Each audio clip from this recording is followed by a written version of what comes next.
Kentucky Governor Andy Beshear stopped in Louisville today to rally alongside UAW members who say they're fighting for their first fair contract with Blue Oval SK. It's our top story here at 6:30. I'm Alex Dieterer.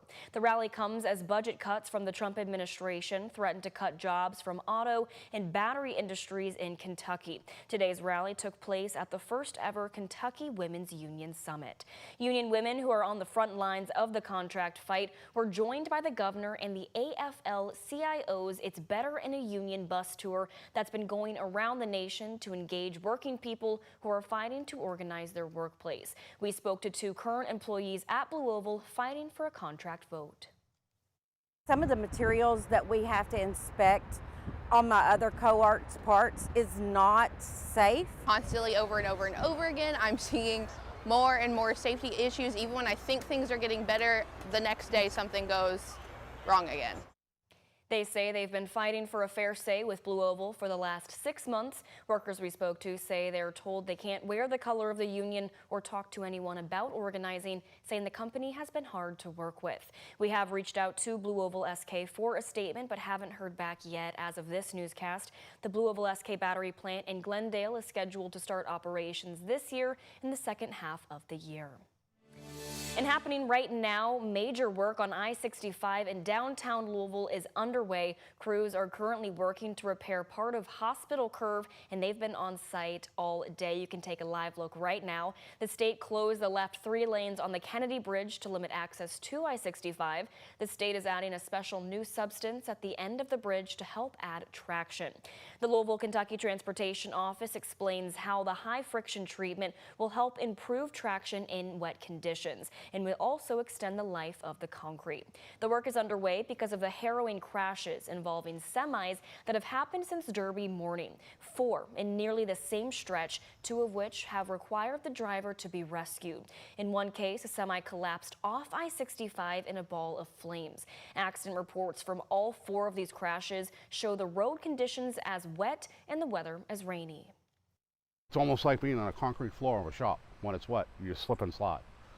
And we don't drive small vehicles, and they're heavy, and they need something to grip on the road. Speed, the rain, the conditions of the roadway, and then also the sudden lane change. Suburban Towing did tell us that KYTC did do an epoxy treatment a while ago at Hospital Curve, and it did reduce the number of crashes they saw there. Lanes will reopen Monday morning at 5.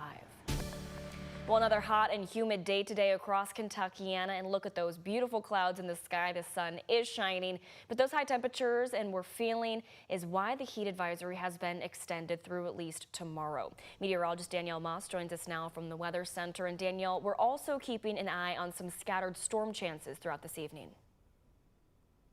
That is right, Alex. We are not completely done with the rainfall just yet, even though it is so beautiful outside. Here's a look at our current satellite and radar. There's definitely some activity that is moving through Kentuckiana. As you take a closer look here at home, just some very light showers. No anything that we should be too concerned about. As you take a closer look into Metro Louisville, we do have a few clouds, but other than that, we are mostly dry right now.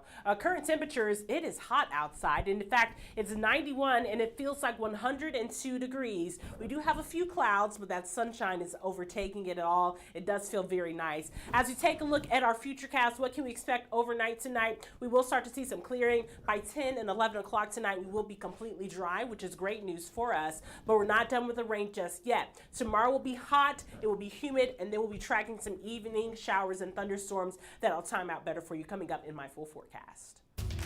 All right, thanks, Danielle. New today, 2 men have been arrested and face multiple charges following an investigation regarding the possession of child sex abuse material.